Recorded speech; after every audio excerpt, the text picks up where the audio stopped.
accounting, and sustainability teams together around financial grade data. Our award-winning software solutions untangle your building and utility bill information and consolidates your data into one single source of truth. Try EnergyCap Utility Management for portfolio-level energy and sustainability reporting, EnergyCap Carbon Hub for financial-grade greenhouse gas accounting, and EnergyCap Smart Analytics for real-time energy and sustainability analytics.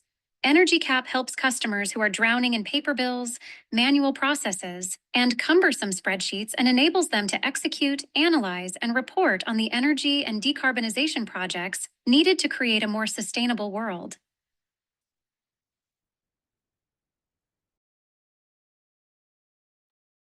Good afternoon, everyone. My name is Karen Shunk with the Energy Management Association. I'd like to welcome you to today's webinar and thank EnergyCap for sponsoring today's session. A few items before we get started. This presentation is being recorded and will be available for viewing in about a week. Presenters will be holding questions until the end of the presentation, but we encourage you to submit them at any time using the Q&A button at the bottom of your screen. If you happen to be experiencing technical problems, please use the Q&A button to let us know, and our producer, William, will attempt to assist you. In terms of continuing education credit, everyone in attendance for the full webinar will receive a certificate of attendance sent to their email within 24 hours. And finally, if you are a certified CXA or EMP, your CEUs for attending will be automatically uploaded to your respective portals within about a week. Today's webinar is Uncovering Waste, the hidden stories your utility bills tell, a panel discussion moderated by Amber Artrip, Vice President of Marketing at EnergyCap.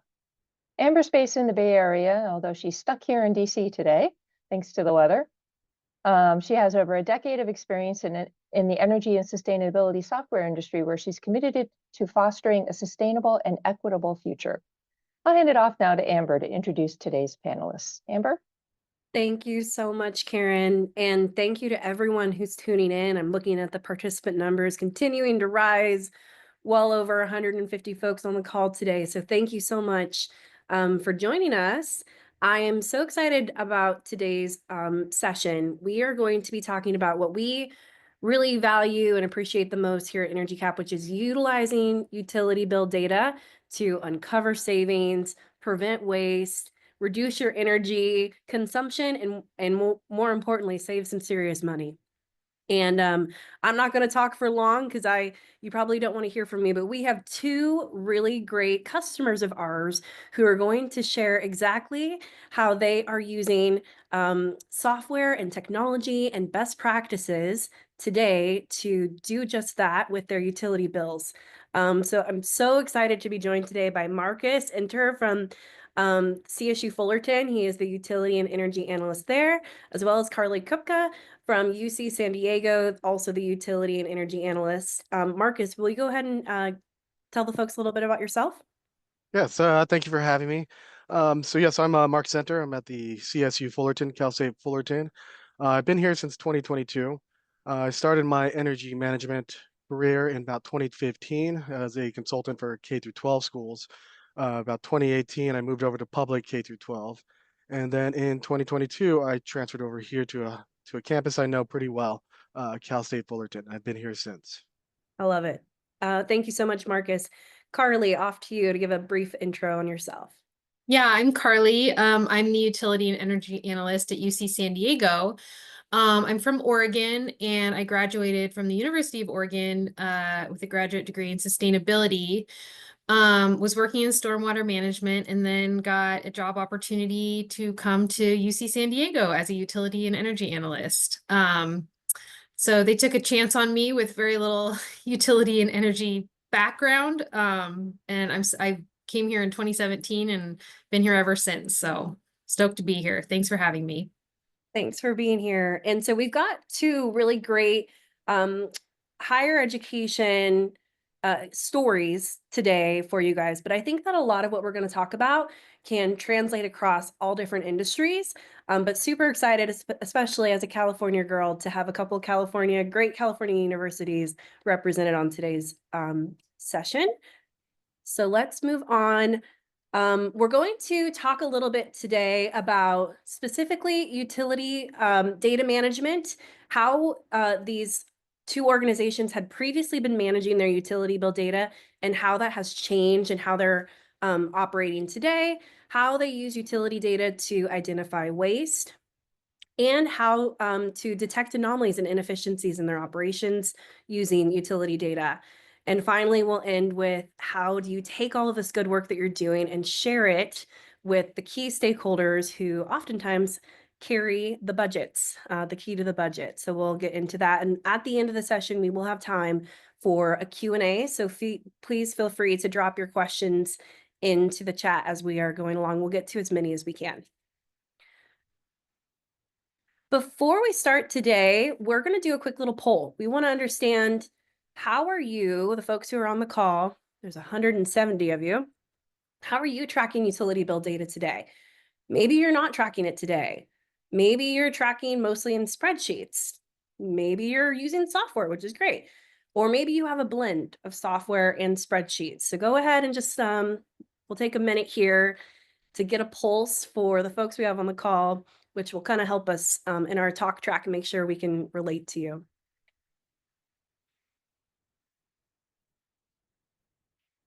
All right, Marcus, let's see the results. Sorry, Will, let's see the results. There we go. Okay, quite a few people are not tracking today, and that's okay. You are in the right place. We are here to help. You're gonna walk away today with some really great ideas. With 32% of you not tracking today, 21% are mostly in spreadsheets, which are a great start. I always say at Energy Cap, spreadsheets are our top competitor because they work, but it's not necessarily the easiest or most sustainable. And 22% are mostly in software, and a good chunk, 25%, are using a blend of both. Very interesting, kind of spread across the board. Okay, let's get into it. So the way we're going to host this particular session today is we'll just pose a question to both Carly and Marcus, and we'll just have a conversation. We'll keep it conversational. So the first question is, tell us a little bit about your data journey. How did you manage utility data in the past, and how are you managing it today? So Marcus, I'd love to start with you on that one. Yeah, great question. So when I started in 2015, we were using Energy Cap, and we were inputting bills in manually. So we would get our data anywhere from 30 to 30 plus days whenever bills take to come in. Now versus today, where we are not only getting utility bills electronically quicker, we're also utilizing interval data, sub-meter data, and we're getting pretty granular and also getting the frequency of data sooner and faster as well.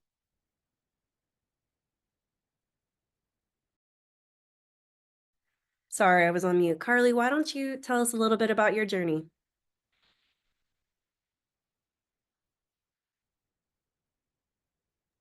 Sorry, mute too. So I started at UC San Diego in 2017, and August of 2017. And at that point, everything was being done in spreadsheets. There was one person responsible for recharging. So we're a recharge operation. We have around almost 2,000 meters on our campus that need to be read every month, the data needs to be put into a bill and then sent out. And then we also have the AP side of it where we're being charged for our own utilities. So that was separate, and it was all being done on spreadsheets. Like I said, we had one full-time employee. It took him an entire month to read the meters, create bills, assign rates. And then when I came on, we were set to go live with Energy Cap in January 2018. So I had a couple months to kind of get up to speed. And once we made the switch over to Energy Cap, everything became heck of a lot easier. We basically decided, okay, if we're going to be using Energy Cap, let's use it to its fullest. So we use everything from, we upload all of our vendor bills. We use the, I'm blanking on the word. We upload all of our bills in Energy Cap, and then we pay all of our bills through Energy Cap, and then we recharge all of our bills through Energy Cap. Everything from the reading of the meter to the recharging of customers takes about a week, which once took a month. Like Marcus, we also have all of our meters now coming directly into Energy Cap interval data. So instead of actually reading the meters, the data just gets rolled up every month into a monthly read. And bills are ready within a week. My reports and analysis that we'll be talking about later that we share with our stakeholders can get out the second month. So that's quite a jump from, by the time the reports and everything were getting out, it was almost 2 months in arrears prior to using Energy Cap. So it's definitely expedited our process a lot. That's amazing. And tell me, I mean, it sounds like you're saving weeks of time each month. Yes. How are you repurposing that time? Are you focusing now on other types of projects or what does it open up? Yeah, 100%. My job now is focused way more on, instead of, correcting the bills, doing all the bills, taking a whole, month-long process. I'm now focusing on getting the data out to our customers and focusing on energy savings and sustainability reporting. And then our meter reader, he was the one who was doing all the reads. Well, now that he has an extra 3 weeks a month, his position is actually merged with another one on campus. And so we basically freed up an entire, FTE for our department budget. So that's a benefit to them too. Amazing. And what I love about the parallels between both of your stories, it sounds like you both, the organization started with utility data and then have kind of progressed into more granular data that gives you more and more insight into what's happening in your building. Is that a normal trajectory, Marcus, would you say? Yes. When we talk about getting granular with our data, we want to make sure that we're capturing as much as we can, and then being able to analyze it as well. Before we would only have, when I was working for the K through 12 school districts, fortunately we only had 1 meter in, 1 meter out type of thing, and we would only be able to capture it 30 days after the utility bill came through. Now with a little bit more technology and the software, we're able to see the interval data and as soon as almost sometimes um, in real time, if not in 24 hours. So capturing any types of spikes or any type of inefficiencies are being able to react to it as soon as possible instead of waiting that 30 days while that machinery is still going on. Yep, I love it. I always think about it as like utility bill data is a great place to start. Like manual utility data of processing the bills is a great place to start if you're not doing it today, which, there's quite a few folks on the call who aren't doing that today. So it's a really great place. I think using software to streamline that utility data and your access to it is even better. And it's great to see kind of the evolution of like the next kind of step is getting more granular and more advanced as you go. So it's really cool to see both organizations go in that direction. And also wanted to add, Amber, using the bill capture and then also using a utility management, being able to flag bills as they're coming in instead of, probably Carly could understand when you get a stack of, I don't know, maybe a couple dozen worth of bills and you have to enter them in and move on to another project. Here, as it gets in, comes through, gets flagged. So the ones that are good can keep going through while the other ones stand out for you to do a little extra digging into. That's the perfect segue, Marcus, into our next question, which is, can you share a specific example of using bill data to identify wasted money, wasted energy, wasted time? It sounds like flags are one of those tools that you use. What else? How else? Or if you want to elaborate any more on specific flags or any other ways that you identify. Well, Say, actually, when this question was proposed, when I saw this up here, I thought of a pretty specific example.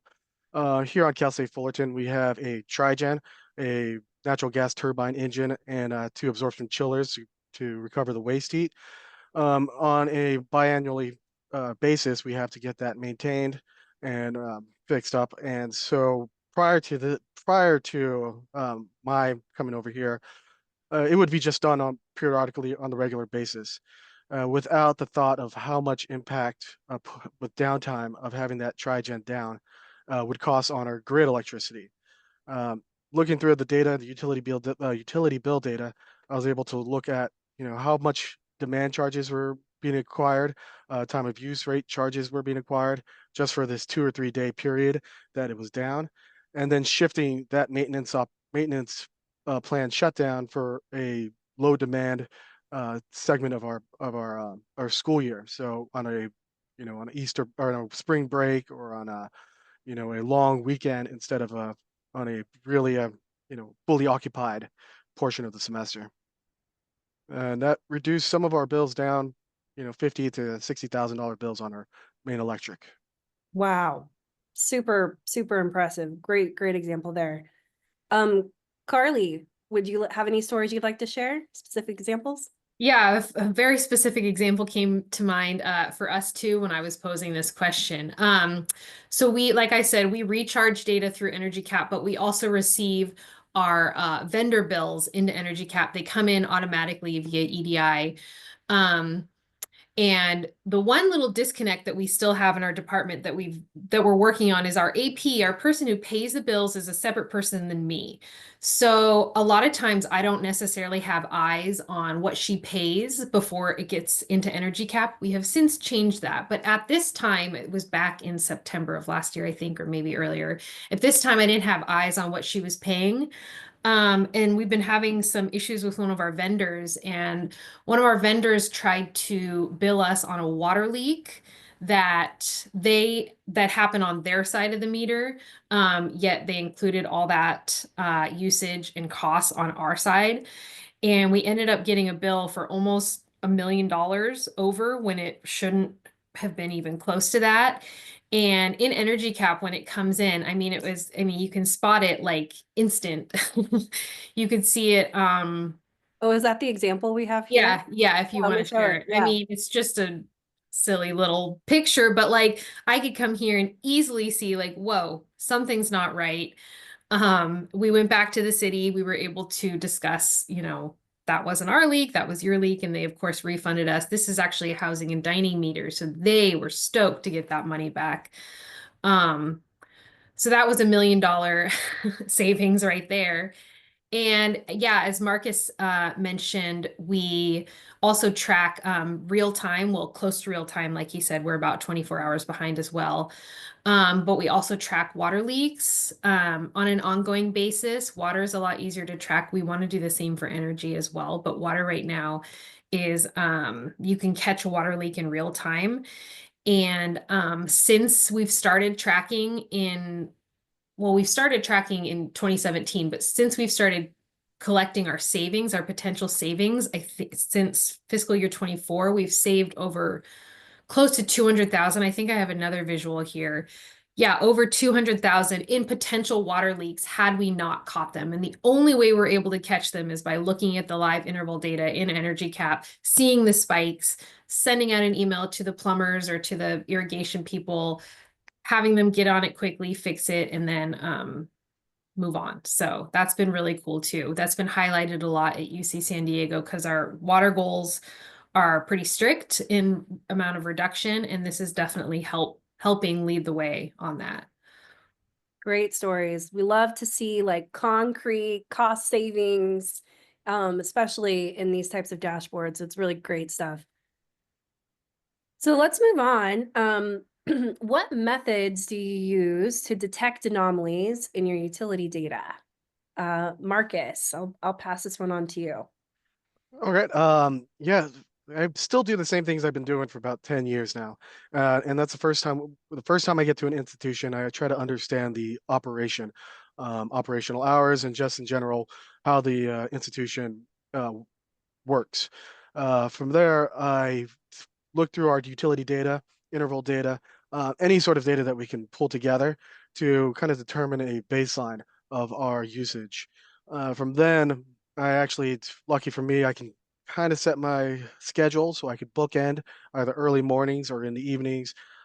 Even during this break, I was in the office and able to kind of visually look around the campus, see how the buildings are operating when no one's here, when they should be down, um, or offline, and then identify any inefficiencies. From there, I do go back to the utility data and see how that kind of impacts our utility data plus our performance or cost.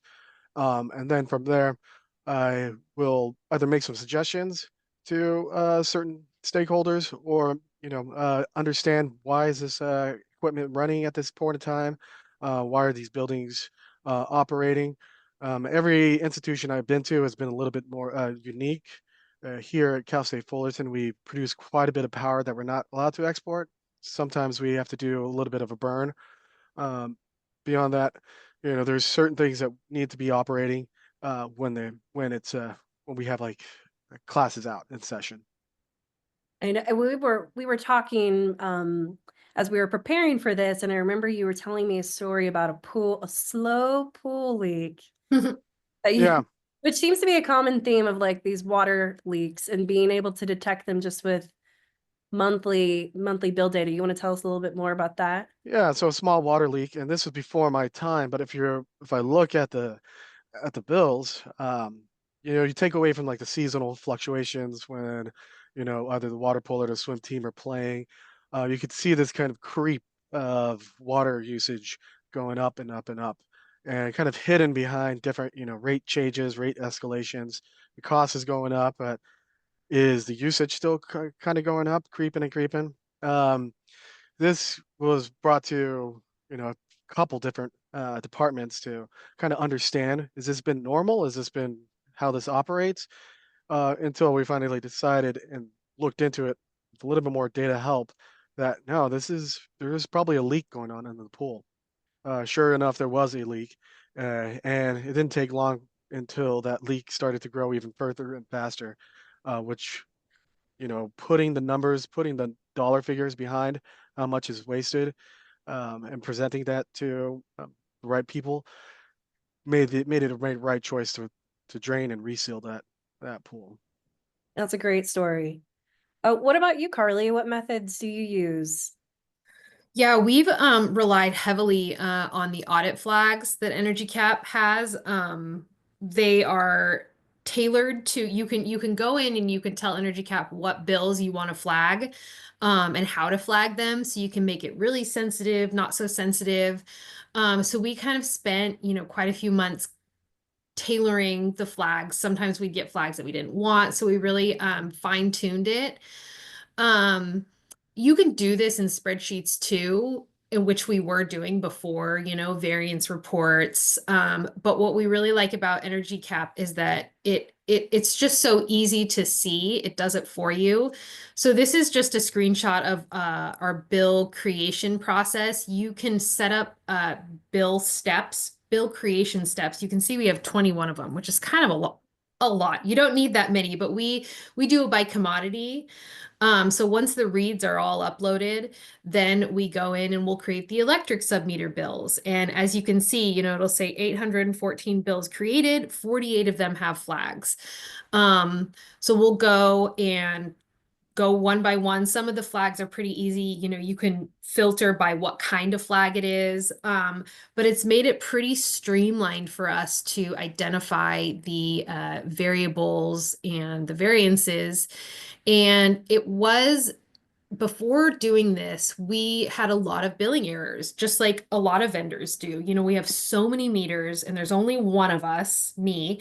And, stuff just slips through, and, so we were constantly having to make corrections. You get a corrected bill from your vendor. Like that happens all the time. But now when it happens, we are actually like, if a bill something gets misbilled, we're actually really confused on why that would have happened. We go back, we look, we figure out how that would have slipped through our audit flag. Was it human error? Was it an audit flag error? So we've really had to kind of fine tune, figure out how to use the audit flags, and it is pretty much foolproof once you nail down how to effectively use them. Yeah, I bill love it. corrections are always great when you have to tell the utility company that I think you've made an error. Yeah. We have a bill that comes in quarterly, and that kind of gets passed through as quickly as possible to get paid. Well, this last summer, it did flag.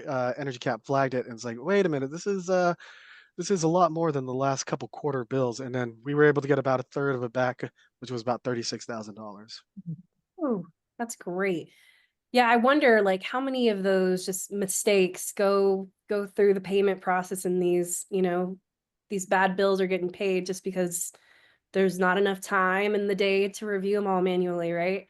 And then Carly, yeah, 21, we have 13 on our workflow. Oh, yeah. So Well, it's and like, I've like there's certain meters that like, vendor bills that we get late. So I've really like some of those steps literally only have like one bill creation process, but it's just a reminder for me to pay special attention, to this meter and this bill, or make sure to go back to last month and rerun the process because we got the vendor bill in late, stuff like that.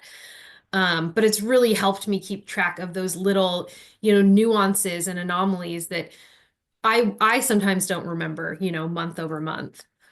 have you had any issues with vendors changing the units of their commodity? So We haven't. we had one of our water companies, they changed from gallons to H gallons. Oh, And yeah, that I think would have been a mess if I was still using spreadsheets to be able to go back and change all the units and conversions correctly. But Energy Cap was able to capture that and do the conversion for me throughout the our oh yeah. chargeback bills. Yeah. Yeah, the conversion is real nice, the Mhm. conversion piece. Uh, I remember too, Carly, when we were initially talking about this particular question, you brought up data hierarchy and how Yeah. you guys spent a lot of time on the upfront, making sure you had the data organized in a way that was going to work for you guys. Do you want to just talk a little bit about that for maybe the folks who they're not doing this today, they don't have software yet? What advice would you give to them on that data hierarchy piece? Yeah, well, even with, Energy Cap being as like user friendly as it is, there was a little unique situation. Some bills that when we were first figuring this out, some bills were getting passed on to the customer that like clearly were not right. It was maybe a meter rollover, and we could not figure out why they weren't flags. We were submitting tech tickets to Energy Cap being like, why isn't this flagged? This doesn't make sense. It's clearly, $100,000 or something. Like it was a clearly over. Um, and we found out that basically the way you have your hierarchy set up in Energy Cap, you need to have everything, all the meters nested under a building. And then that building has to be tied to a zip code, because then the zip code is tied to a weather station, which Energy Cap uses to normalize the data for weather and then create the audit flag. So let's say if some of these meters were like irrigation meters and they weren't really under a building, they were just like in open spaces. So we didn't have it nested under a building with a zip code. Therefore, Energy Cap wouldn't look at it to audit because it didn't have all the information it needed to create an audit flag. So we quickly learned that we need to, okay, have every meter under a building with a zip code. For it to receive a glance or an audit flag from Energy Cap. So yeah, there were some growing pains, but like I said, once you figure it out, it's pretty foolproof. Great stuff. All right, let's move on to our next question here, which is all this is great. We've talked about a lot of different ways to find savings, but how do you share that with stakeholders? How do you tell that story, and particularly in a way to help you get more budget for energy projects?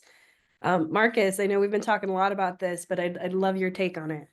Yeah, it's a great question. The first thing I would do is identify, sometimes it's not my directors or supervisors, it might be a cross department, utilizing those reports and kind of showing that where the kind of the efficiencies and the operations and the impact that would be made if we kind of did something a little bit different, tweak the procedures or the operations as it goes along.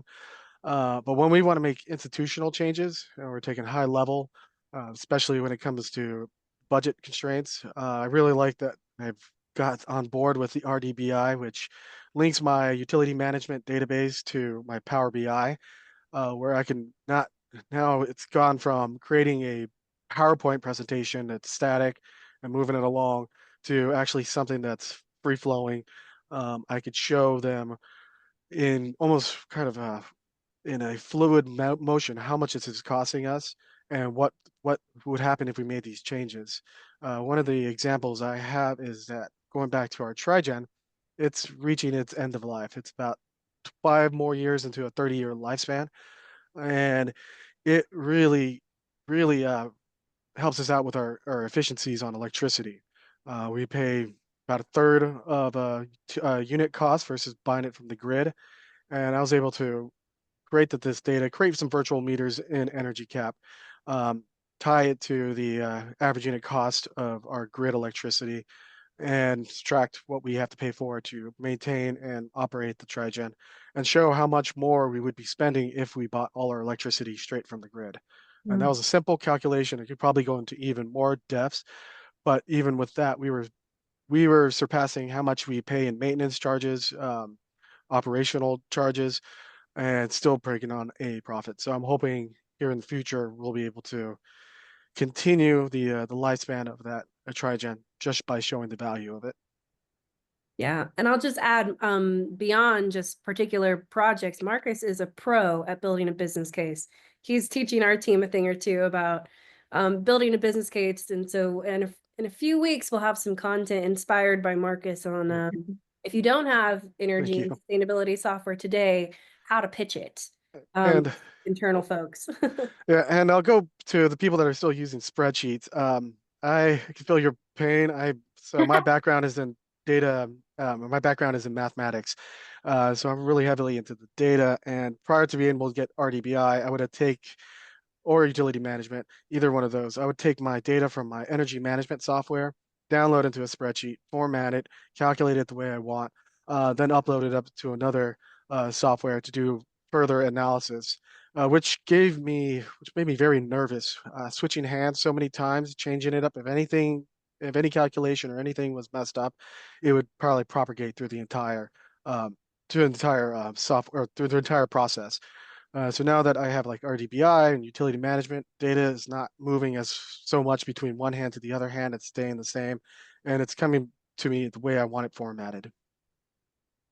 I love it. Great stuff, Marcus. What about you, Carly? Well, yeah, this has kind of been like the bread and butter of my job and professional development, is getting the data out to our stakeholders. So it's one thing to get a bill, it's another thing to get, a profile, an energy profile of either your building or your area of campus. And one of the things we've really run into issues with is the people who pay the bills on behalf of the buildings or the area of campus are different from the users of the energy within the buildings. So we're a super lab heavy campus.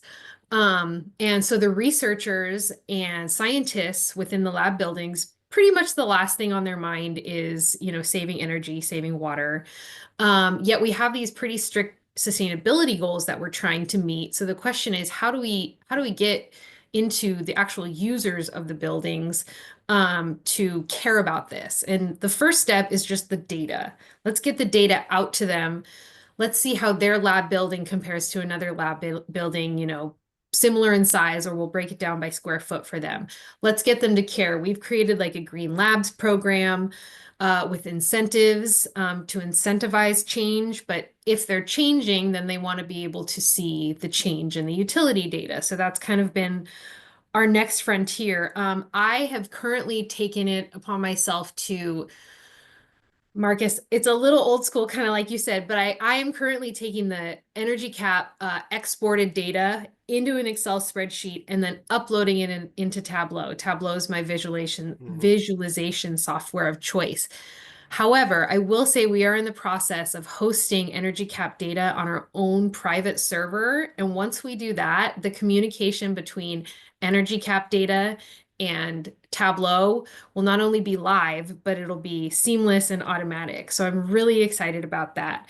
But at this point, my main goal is we meet with all of our auxiliary customers, housing and dining. I think this example is, let's see, housing and dining. We meet with them before the beginning of the year and we say, okay, here's your utility budget for the year. And then every single month, I'm taking all that data, I'm compiling it, and basically showing them, here's where you're at. Here's your budget is the black line. Here's where you're over, and then we break it down by commodity. So electricity is going over, water is going over, high temp chilled water are going over.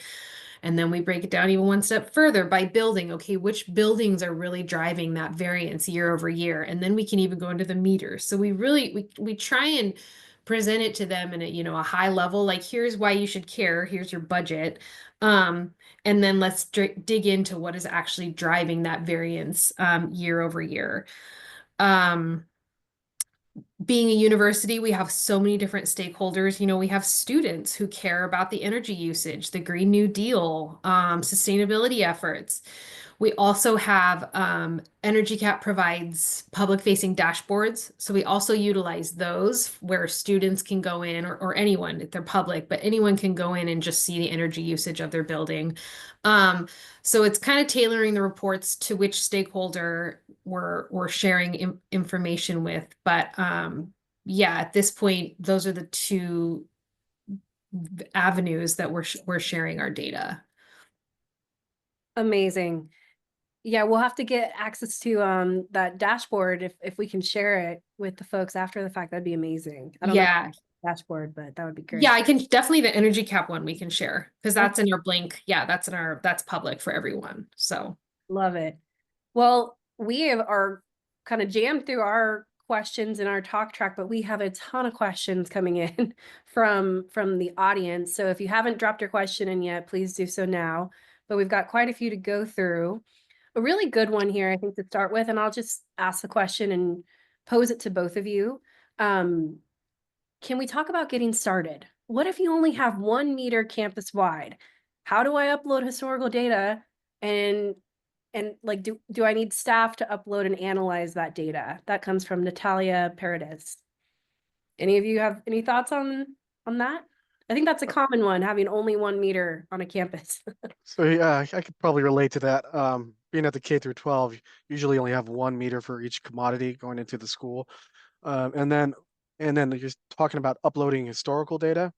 Are we thinking about uploading it into Energy Caps to utility management? If so, I mean, we utilize a bill capture, which makes it, pretty painless for us. But if you're going to be starting with like a spreadsheet, then it is to categorize all those line items and then start, from one by one, entering into each bill from each month. I don't think you need to go back too far. Usually about 4 years, depending. We do have the COVID years, so those kind of always skew any type of usage. So if you can get back to 2018, 2019, and then 2020, 2021 to 2022, I would say that'd be great. yeah, and I'll just echo the bill capture. Is it an add-on? Is that what you'd call it to Energy Cap? But once all your bills are scanned, the actual PDF of your bill, you just submit it to bill capture and then they upload it into Energy Cap for you. If you don't have the PDF and you just have the spreadsheet, like Marcus said, you can also upload, there's a spreadsheet upload format that you can put all your data in.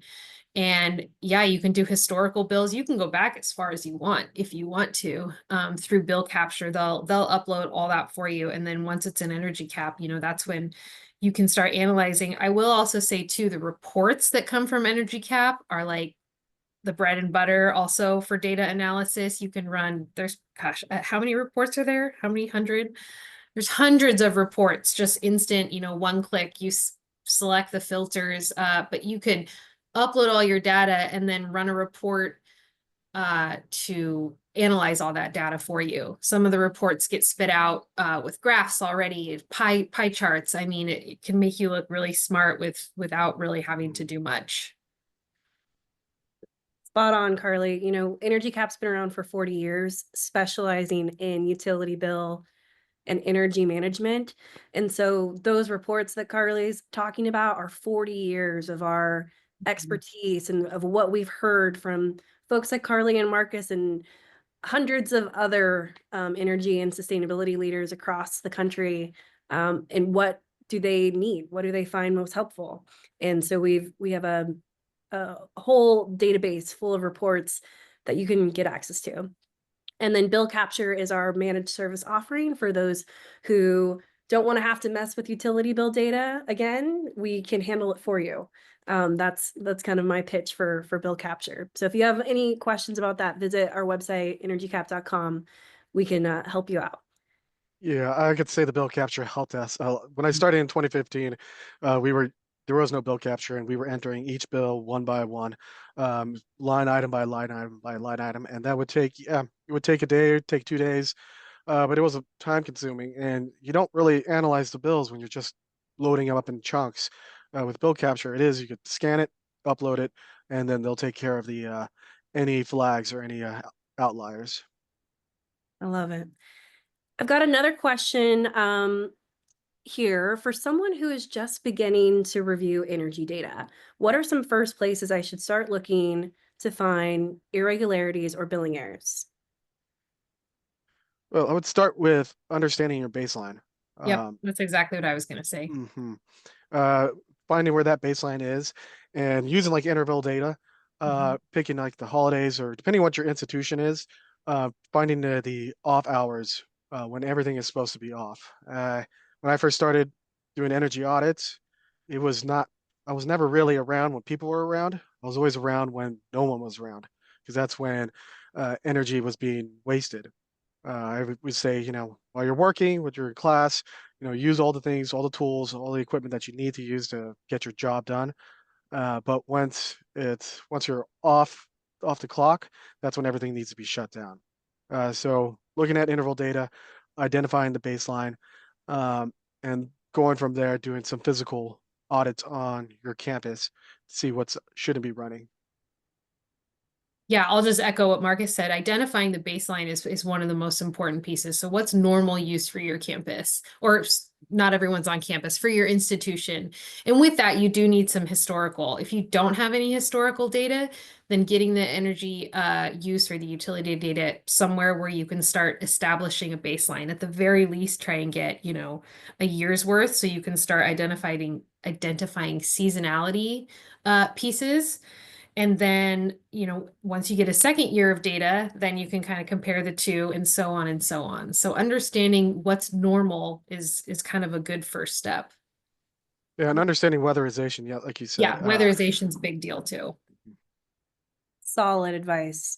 Here's a really interesting question that if you were not a campus, how might you convince a single commercial building to consider the importance of this software? For it's always been about money's always been the biggest driver. Um, and if you can pinpoint, how much excess money is being wasted, and the point is it's being wasted. It's not being utilized. It's not being correctly being addressed.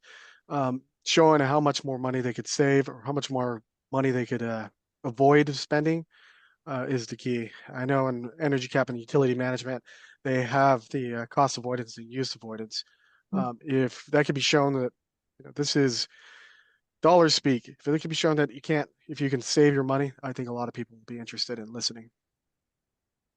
Yeah, and there's data out there from the Department of Energy that shows that on average, people who implement not energy cap, but just any sort of energy or utility software see between around 3% savings year over year.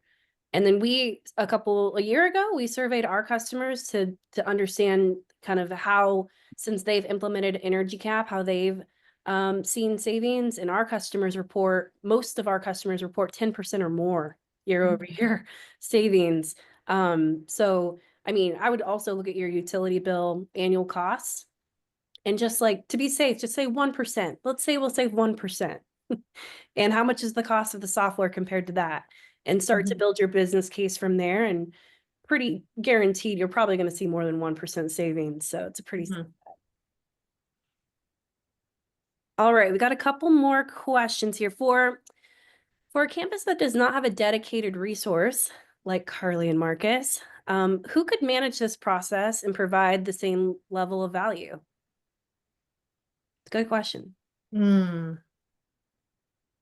Well, I can tell you before I got into this role, it was done more by administrative, and the focus was just doing the chargebacks and recouping as much utility costs as we can from our clients.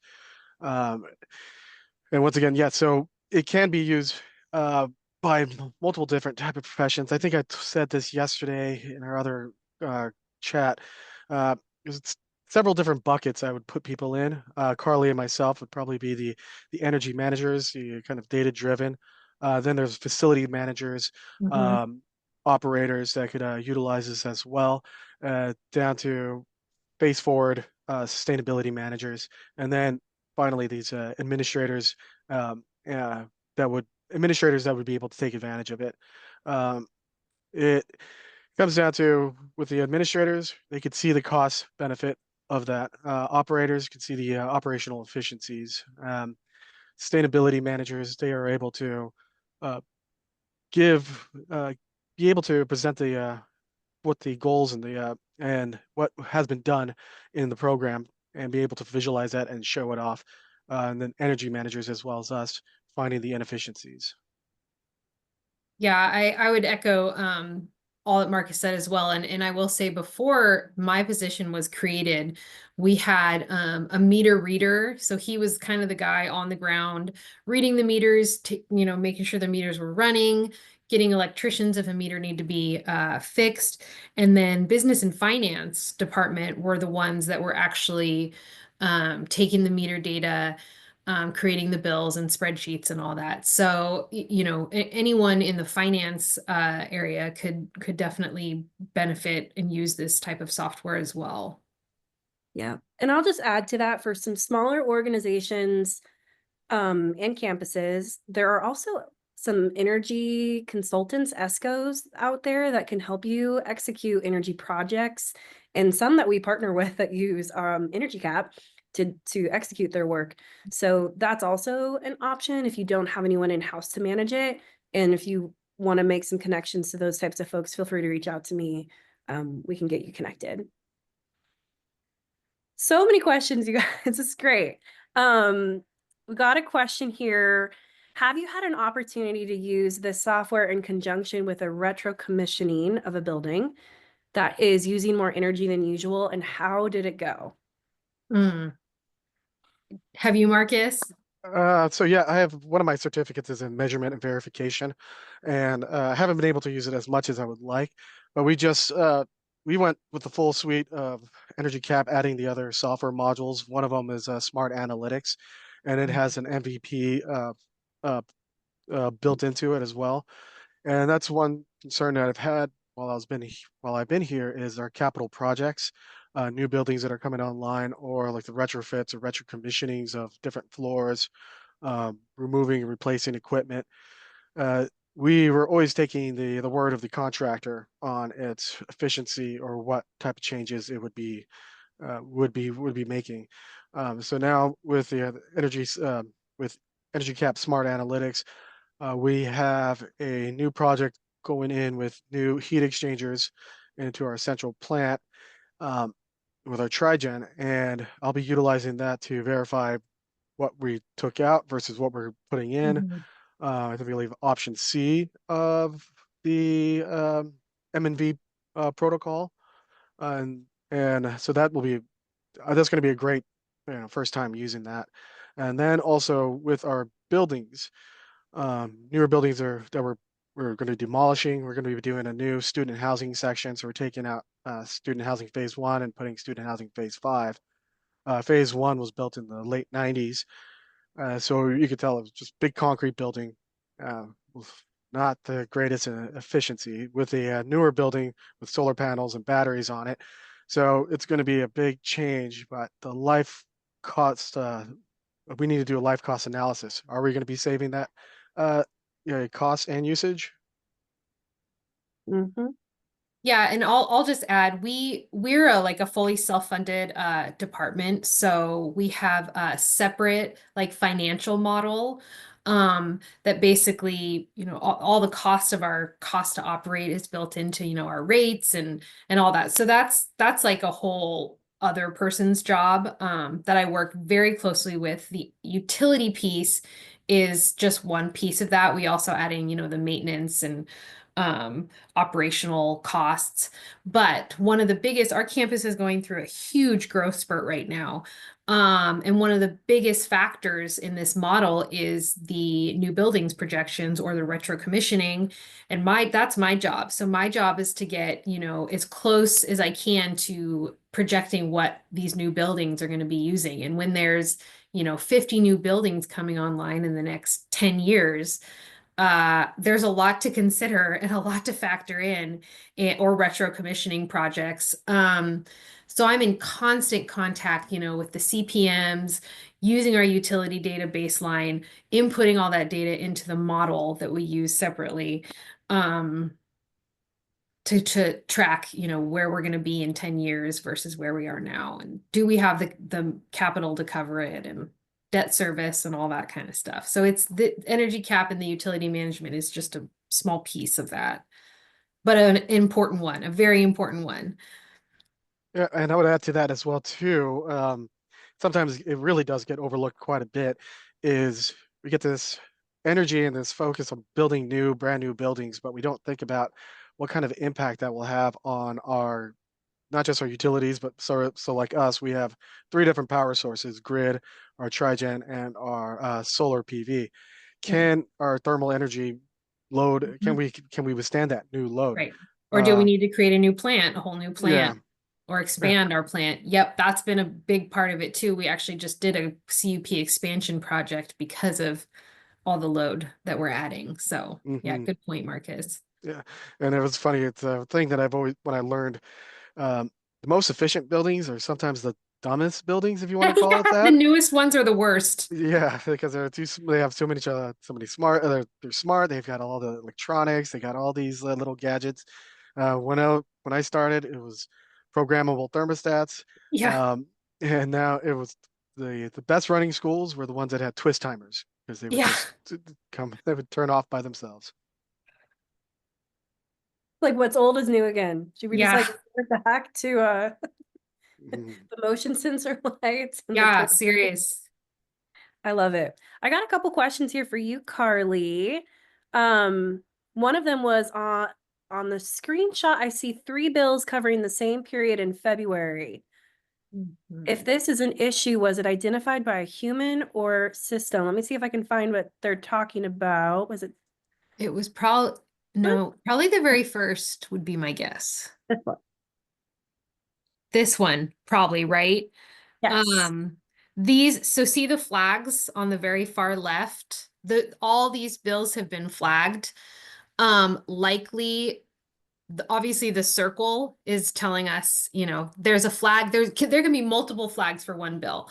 So one of the flags is saying abnormal usage, abnormal cost, but all those other flags, I guarantee, are saying duplicate billing. Why are there 2 bills coming in for February? Why are there 3 bills coming in for March? 100%, you can tailor. So if you see the flags up at the top too of that screenshot, you can go in and see which flags apply to which bill, and then you can review it. In this specific case, yeah, our vendor, I honestly couldn't really tell you. Our Probably have to dig vendor, in. yeah. But Well, that was done, those flags were done by Energy Cap. I feel like we could do an entire webinar on flags. Yes, And how 100%.